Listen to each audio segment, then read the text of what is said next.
Halo bro, assalamualaikum warahmatullahi wabarakatuh. Jumpa lagi dengan saya Mas Turis Channel. Salam cukur sedunia. Oke, di video kali ini saya akan berbagi. Ada yang bertanya di kolom komentar saya, kalau misalnya saingannya 10 meter, bagaimana Mas?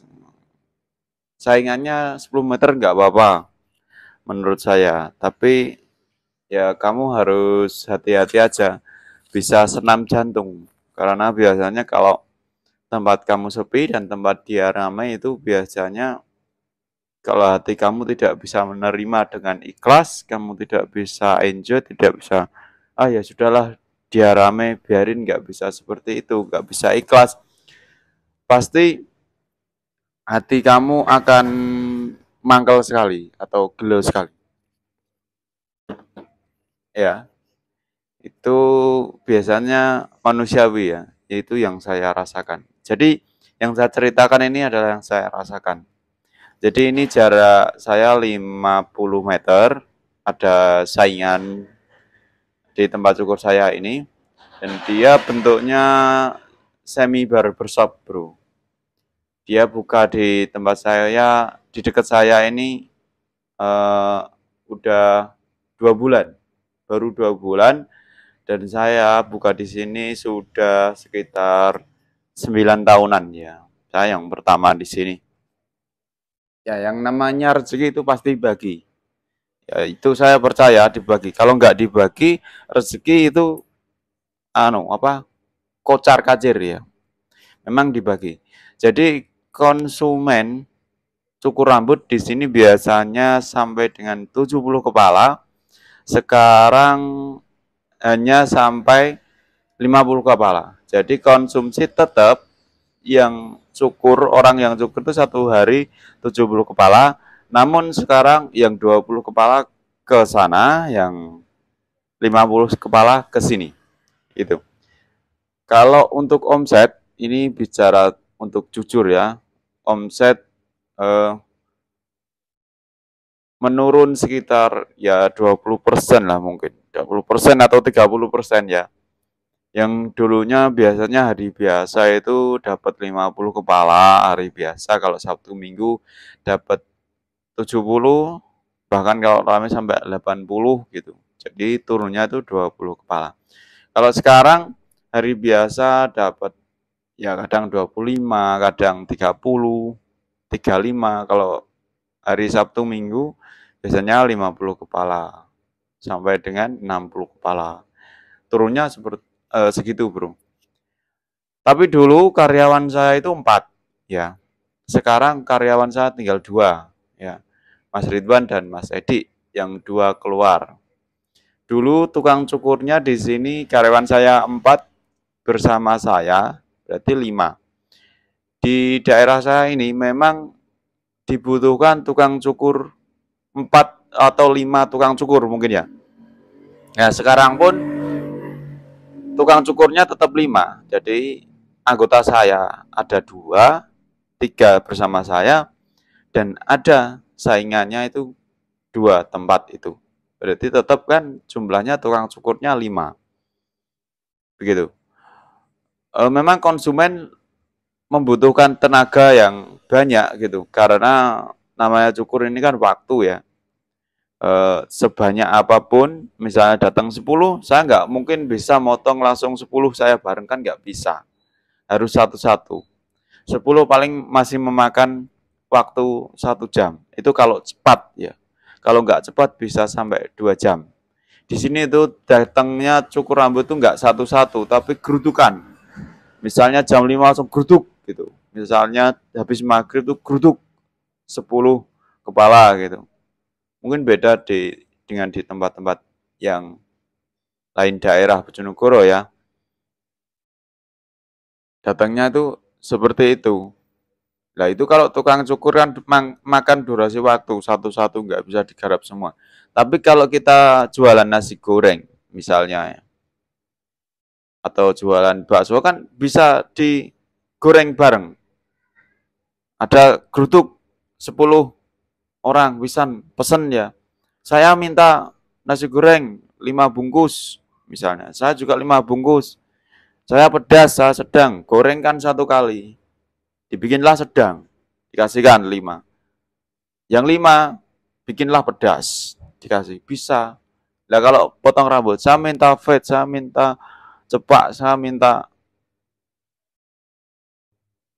apa main bun, saya minta basket, ya nggak bisa dibarengkan, hanya harus satu-satu gitu. Dibarengkan kecuali yang datang 10, terus tukang cukurnya 10 bisa bareng. Nah, satu orang satu, ya kan? Kalau dulu di sini bisa jalan bareng ya. Yang datang 3 kepala langsung bisa nyukur bertiga satu-satu. Kalau sekarang mungkin saya tinggal sama Mas Ridwan. Nah, ada yang tanya juga, gimana Mas kalau saingannya itu adalah karyawan kita sendiri? Ya nggak apa-apa. Itu sudah saya alami dan sudah saya jalani hari ini. Saingannya adalah karyawan saya sendiri. Karyawan saya sendiri buka di dekat sini, masih di daerah sini juga. Jadi saya nggak mau sebutkan itu siapa, tentunya teman-teman tahu kalau di video saya sudah nggak pernah muncul, nggak pernah kelihatan, berarti itu udah keluar dari tempat cukur saya, sudah nggak ikut saya, udah buka sendiri. Ya alhamdulillah sudah bisa buka sendiri dan alhamdulillah sudah bisa menularkan ilmu, entah itu ilmu cukur rambut atau ilmu marketing, ya. Tapi ya nggak apa-apa, rezeki itu udah ada yang bagi, udah ada jatahnya masing-masing gitu kan. Jadi ikhlas saja dan kusnuudon atau berprasangka baik saja, jangan suuzon. Ya, mungkin rezeki kita lagi di lagi di sudo, itu ya. Kalau untuk pemasukan sih kemarin dengan 4 karyawan, ya 4 karyawan bersama saya, omset bisa sampai 14 juta, 13 juta dengan tarif 10.000 ya. Satu hari 50 kepala, kalau ramai sampai dengan 70 kepala ya. Tapi itu berkaryawan 4 ya, berlima dengan saya ya. Nah, kalau sekarang omset turun mungkin sampai dengan 9 juta atau kadang 12 juta, kadang 10 juta itu, tapi dengan 2 karyawan, bertiga dengan saya. Bedanya itu. Jadi kalau omset bersihnya tetap untuk saya, dulu omset sampai dengan 14 juta, 13 juta, tapi dengan 4 karyawan, omset bersih saya sampai dengan 8, 9, ya. Kalau sekarang dengan omset 12 ataupun 9 juta, omset kotor ya, tapi dengan 2 karyawan, omset bersih untuk saya 6 juta sampai dengan 8 juta. Kalau misal omset 9 juta, kayak kemarin 9 juta 500, omset saya itu 6 juta bersih. Itu ya. Ya turun antara 2 juta lah. Tapi kalau biasanya sampai 12 juta, itu omset bersih saya sampai dengan 8 juta per bulan. Itu dari cukur rambut ya. Dengan tarif 10.000, tempat cukur saya per bulan bisa masuk sampai dengan 1.000 kepala. Kalau 12 juta ya 1.200 kepala. Kalau sekarang 9 juta 500 ya 950 kepala yang masuk, enggak sampai 1.000. Ini bukan efek karena saya sering marah-marah ke customer, ke pelanggan, itu bukan. Atau karena saya ketidakraman, yang video yang saya tunjukkan itu bukan, bro. Ini efek karena Yang pertama jalan ya, jalan pengaruh besar. Jalan ini baru dibangun, mau dicor, jadi debunya banyak, terus jalannya jelek, lika-liku, orang malas keluar. Terus yang kedua, ini belum panenan. Di sini kan tani. Ini musim tanam. Musim tanam, uangnya itu fokus buat nanam padi di sini. Itu memang seperti itu. Yang ketiga, itu usum buuan atau usum apa musimnya ini apa bancaan, hajatan ya, tironan. Itu yang ketiga. Dan yang keempat, proyek ini udah habis. Di sini ada proyek Pertamina, Bro. Ya, pembangunan proyek Pertamina. Nah, itu biasanya orang-orang perantauan yang dari jauh ke sini tuh kerja dan cukurnya di sini. Pelanggan saya rata-rata itu 20% orang proyek, yang 80% orang lokal asli. Yang biasanya saya bikin konten, yang saya sinis, marah-marah ke customer, itu biasanya orang proyek. Karena mau bagaimanapun, itu nggak akan kembali kan dia. Ini contoh saja, misalnya kamu lagi perjalanan di tol ya, kayak mobil, dan di tengah-tengah jalan tol atau di kilometer berapa, itu tiba-tiba ada problem di mesin kamu, ada yang rusak ya. Dan kamu memanggil jasa untuk menyeret mobil kamu keluar ya. Itu biasanya dihitung per meter ya. Misalnya 100 meter 100.000 ya. Jadi 300 meter ketemu 300.000 itu misal saja ya.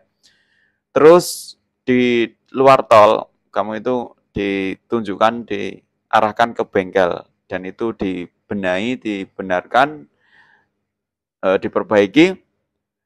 Lalu sebenarnya kalau kamu di tempat kamu sendiri mungkin habisnya misalnya ya 500.000. Di situ akan kamu dibikin 1,5 juta. Itu contoh kasarnya seperti ini, Bro. Seperti itu contoh kasarnya. Dibikinlah 1,5 juta. Kamu kaget pasti, kalau di rumah pasti 1 juta, nggak sampai loh 1 juta. Ini kok sampai 1,5 juta. Nah, kamu kan pasti bilang gitu. Nah, biasanya si orang-orang ini memanfaatkan keadaan. Tahu kalau kamu orang jauh, meskipun dibikin murah, kamu juga nggak akan kembali. Meskipun dibikin mahal, kamu juga nggak akan kembali. Mending ya dibikin mahal saja. Seperti itu biasanya. Nah, saya menggunakan trik seperti itu. Daripada tak bikin murah, dia juga nggak kembali karena orang jauh. Tak bikin mahal juga nggak kembali. Mending tak bikin mahal saja, kesempatan. Nah, beda kalau orang lokal, saya nggak bikin seperti itu. Itu ya. Contohnya seperti itu, Bro. Nah, buktinya ini proyek udah habis. Mereka yang kemarin saya tidak ramain, customer dari luar kota ya alhamdulillah nggak kembali. Waktu itu aja gitu loh, Bro. Karena proyek ini nggak permanen, proyek ini hanya temporary, sifatnya hanya sementara. Gitu, Bu ya, Bro ya. Berbeda kalau dengan orang lokal, itu menetapnya di sini. Tuh, jadi saya ya ramah tamah gitu, Bro. Seperti itu. Nah, bicara kembali ke mobil tadi ya. Nah, seumpama kemacetan tol kan jauh, misalnya kamu seret pulang itu juga menghabiskan biaya malah lebih dari 5 juta mungkin ya karena dihitung dari per meter seretnya ya. Itu malah habis banyak loh. Kamu bengkel dengan 1,5 juta itu udah murah. Nah, kamu kamu seret sampai ke tempat rumah kamu, walaupun di bengkel langganan kamu habisnya cuma 500.000 lah, tapi nyeretnya habis 5 juta, kayak tambah lebih mahal. Itu kan. Seperti itu misalnya. Ya, sampai sini paham kan teman-teman semua. Jadi kalau misalnya teman-teman punya pikiran mau buka di dekat tukang cukur yang sudah ada, menurut saya juga nggak apa-apa sih, sama-sama mencari rezeki. Tapi kalau gimana ya, kalau untuk saya pribadi izin ke yang sudah lama sih nggak perlu, cuman harga bro, kalau bisa disamakan. Ya di sini di tempat saya kan yang baru buka 2 bulan ini di pasar ini kan tarifnya kan nggak sama. Tarifnya kan 8.000 6.000 lah. Saya 10.000 8.000. Nah, kalau karyawan saya itu yang buka sendiri di dekat sini juga keluar dari tempat saya dan buka sendiri tarifnya juga 8.000 6.000. Jadi selisih 2.000. Nah, ini bumerang senjata makan tuan. Dulu saya pernah bilang kalau mau buka cukur, kalau udah ada yang sudah ada orang tukang cukur yang sudah lama, udah pro misalnya, udah 10 tahun atau 9 tahun buka di situ, kalau kamu baru buka 2 bulan, itu kamu harus harganya di bawah dia. Kalau dia 10.000, kamu 8.000. Nah, ini sekarang sudah dicontoh sama karyawan saya sendiri atau sudah dicontoh sama orang lain yang buka di dekat saya ini. Harganya di bawah harga saya. Tapi alhamdulillah untuk pemasukan masih tetap ramai sini ya. Misalnya di tempat saya motong bisa antri sampai 5. Nah, di situ yang pergi mungkin sekitar 2 atau 3 gitu ya. Misalnya, kalau di tempat saya 3 kepala, dia malah belas gak ada biasanya. Tapi kemarin sempat gini ya, waktu dia tutup yang dua-duanya ini tutup dan saya buka. Itu kembali lagi seperti dulu. Satu hari itu saya dapat sampai dengan 60 kepala omset saya. Ngeri. Dua-duanya itu tutup gitu. Dan saya buka sendiri. Mereka berdua itu pesaing saya ini, pemain baru-baru ini, mereka itu nggak bisa konsisten bro bukanya. Pagi itu nggak buka, malam buka sore.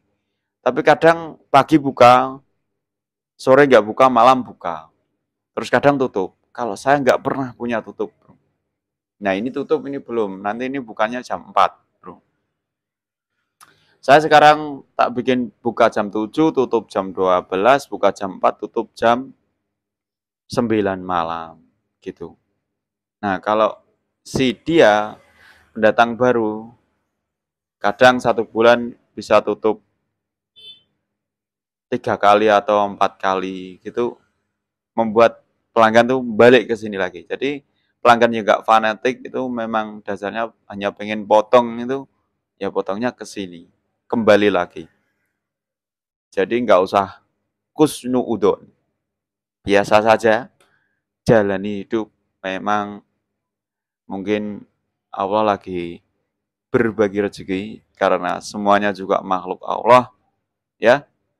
Jadi dia juga berdoa pengen dikasih rezeki, kita juga berdoa minta dikasih rezeki, sama-sama mencari rezeki dalam hal cukur rambut, nggak apa-apa. Mungkin rezeki kita akan diganti dengan yang lain. Mungkin anak pintar, anak sehat, istri sehat, orang tua sehat, ya. Badan kita juga sehat, kita bahagia, gitu ya. Gitu. Itu juga alhamdulillah udah rezeki ya, sehat badan, jasmani dan rohani. Rezeki bukan hanya berupa uang saja ya.